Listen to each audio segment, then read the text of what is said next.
रामपुर गांव के किनारे एक घर था जिसमें रमेश्वरी अपने पति रामलाल और अपने दो बेटों के साथ रहती थी। बड़ा बेटा रामू जो अपने पिता के साथ उनके ढाबे में हाथ बटाता था, जबकि छोटा बेटा श्यामू पढ़ा लिखा था और एक कंपनी में कर्मचारी के रूप में काम करता था। एक दिन शाम को श्यामू अपने ऑफिस से घर आता है। अरे श्यामू बेटा, तू घर आ गया? आ जा, मैं तेरे लिए खाना लगा देती हूँ। आज तेरी पसंद की आलू मटर की सब्जी बनी है। जा जल्दी से हाथ मुंह धोकर आ। श्यामू हाथ मुंह धोकर खाना खाने ही बैठा था कि तभी रामलाल और रामू घर आ जाते हैं। अरे श्यामू, अकेले अकेले खाना खा रहे हो? तुम्हारी माँ ने आज क्या बनाया है जो तुमने हमारा भी इंतजार नहीं किया? अरे पापा, आज मुझे बहुत जोरों की भूख लगी थी और ऊपर से माँ ने आलू मटर की सब्जी बना दी। इसी वजह से मैं अपने आप को रोक नहीं पाया। अच्छी बात है बेटा, तुम खाओ। मैं तो बस मजाक कर रहा था। अरे आप लोग भी जल्दी से हाथ मुंह धो लो, मैं सबका खाना लगा देती हूँ। सब एक साथ खा लो ताकि मुझे भी जल्दी छुट्टी मिल जाए। सब लोग एक साथ खाना खाते हैं। अगले दिन जब रमेश्वरी खाना बना रही होती है, तभी अचानक से चक्कर खाकर बेहोश होकर नीचे गिर जाती है। आवाज सुनकर रामू भागा भागा रसोई में आता है। माँ क्या हुआ? पिताजी, श्यामू जल्दी आओ, कहाँ हो सब? अरे क्या हुआ? अरे रमेश्वरी, क्या हुआ तुम्हें?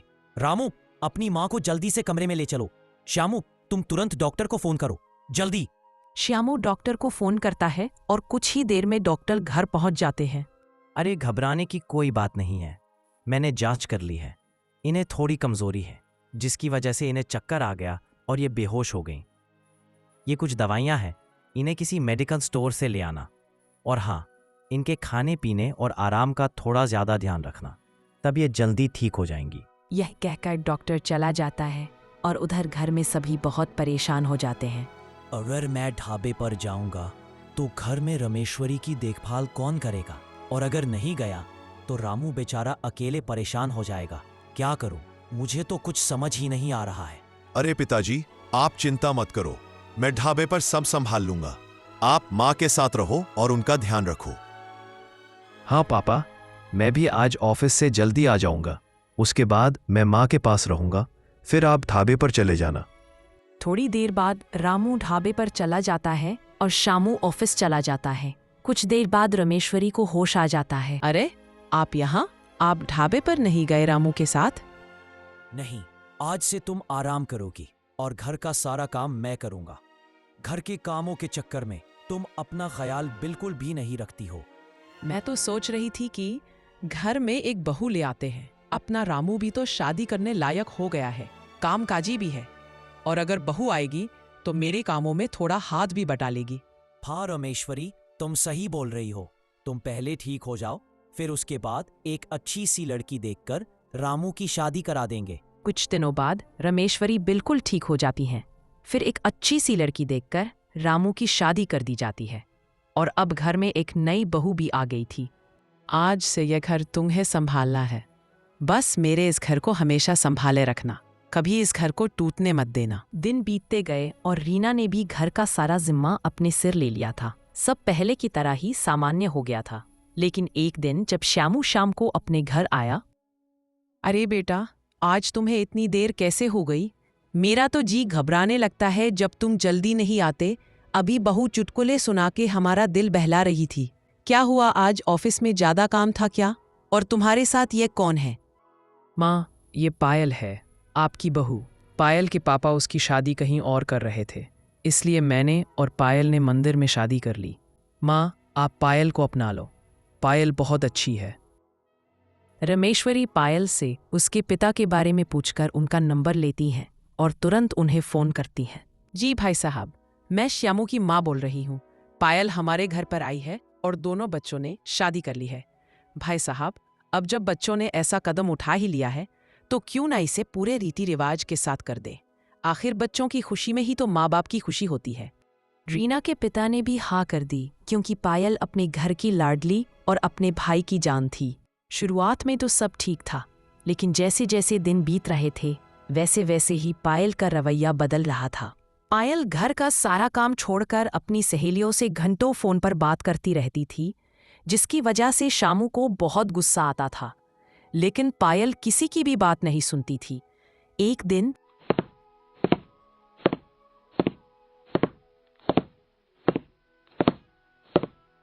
पायल, आज तुम खाना बना लो, मेरा पेट बहुत तेज दर्द हो रहा है। अरे दीदी, मेरा सिर बहुत तेज दर्द कर रहा है, इसलिए मैं तो खाना नहीं बना पाऊंगी। रीना किसी तरह दर्द सहते हुए खाना बना लेती है और शाम को सबके घर आने के बाद सबको खाना भी परोस देती है। फिर रात के सारे जूठे बर्तन, झाड़ू पोछा सब काम निपटाकर थकी हारी अपने कमरे में जाती है।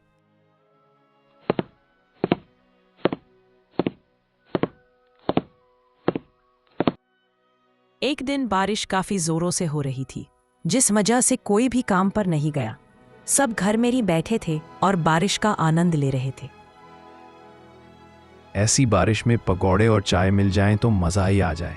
पायल, तुम चाय और पकौड़े बना लो सबके लिए। जी, मेरा सिर बहुत तेज दुख रहा है और बुखार भी है, मैं नहीं बना पाऊंगी।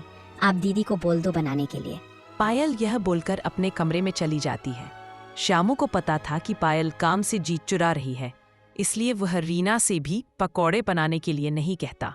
रीना भी सब समझ जाती है और किसी के बोलने से पहले ही चाय पकौड़े बनाकर ले आती है। सब लोग बारिश में गरम गरम चाय और पकौड़ों का आनंद लेते हैं। अब तक तो दीदी ने चाय पकौड़े बना दिए होंगे, मैं जाकर खा लेती हूँ, वरना खत्म हो जाएंगे। पायल किचन में जाती है और देखती है कि सारे बर्तन खाली पड़े हैं, ना चाय है और न ही पकौड़े। यह देखकर पायल गुस्से में किचन से बाहर आती है।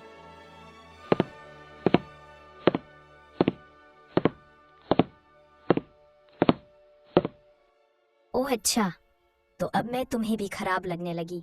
दीदी, आखिर आप मुझसे इतना जलती क्यों हो? अगर थोड़े से पकौड़े मेरे लिए भी रख देती तो क्या हो जाता? देवरानी जी, शांत हो जाओ। किचन में बेसन थोड़ा सा ही था, इसलिए पकौड़े भी थोड़े ही बने। पकौड़े तो मैंने भी नहीं खाए, मैं कैसे सोच सकती हूँ कि तुम्हारे लिए न रखूं। बस जितना था सबको बराबर बांट दिया, बस इसलिए कम पड़ गए। पायल गुस्से से पैर पटकते हुए अपने कमरे में चली जाती है, दरवाजा जोर से बंद करती है और भीतर जाकर तकिए पर मुंह छुपाकर रोने का नाटक करने लगती है।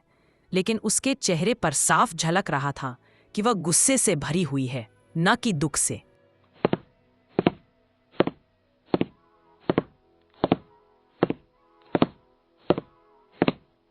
पायल, मैं तुम्हें कुछ दिनों से देख रहा हूं, तुम हर एक काम से दूर भाग रही हो। तुम इस घर की बहू हो, यहां तुम्हें सबकी बात माननी पड़ेगी। और मैं ये अच्छी तरह जानता हूं कि तुम्हारी तबीयत बिल्कुल ठीक थी, तुमने झूठ बोला था। देखो पायल, झूठ और काम से बचने की आदत से घर का माहौल बिगड़ता है। तुम नई हो इस घर में, लेकिन इसका मतलब ये नहीं कि तुम अपनी जिम्मेदारियां न निभाओ। ओह अच्छा, तो अब मैं तुम्हें भी खराब लगने लगी। यही था तुम्हारा प्यार? यही थे शादी से पहले के वादे? हाय, मेरी किस्मत ही फूट गई कि मैंने तुमसे शादी कर ली। लेकिन अब नहीं, मैं अपने घर वापस जा रही हूँ। पायल किसी की नहीं सुनती और वहां से चली जाती है।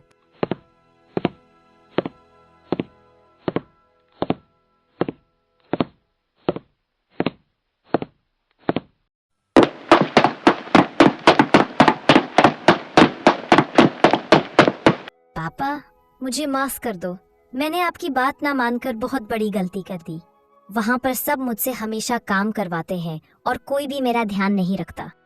उसकी आवाज कांप रही थी और चेहरा आंसुओं से भीगा हुआ था। कोई बात नहीं बेटा, तुम यहाँ रहो, यहाँ पर कोई तुमसे काम नहीं करवाएगा।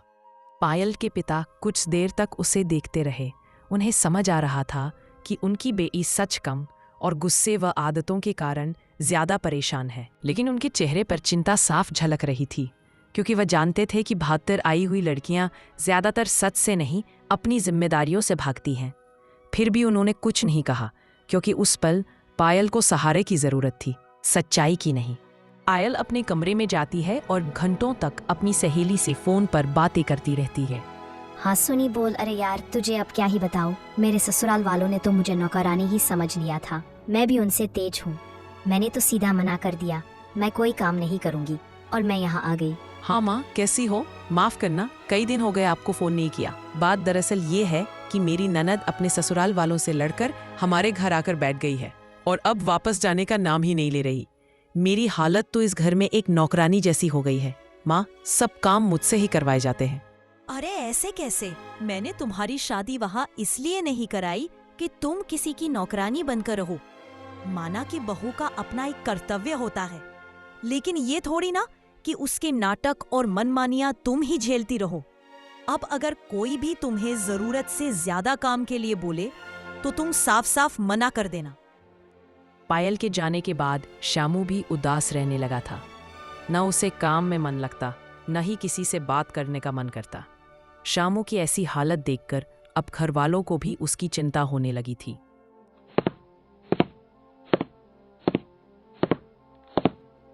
ऐसे ही कुछ महीने बीत जाते हैं। पायल अभी भी अपने ससुराल जाने का नाम नहीं ले रही थी। उसके पापा और घरवाले भी कई बार समझाते, लेकिन पायल हर बार यही कहती, नहीं, मैं वहां नहीं जाऊंगी। धीरे धीरे तो उसने श्यामू को फोन करना भी बंद कर दिया। ना कोई कॉल, ना कोई मैसेज, ना ही कोई खबर।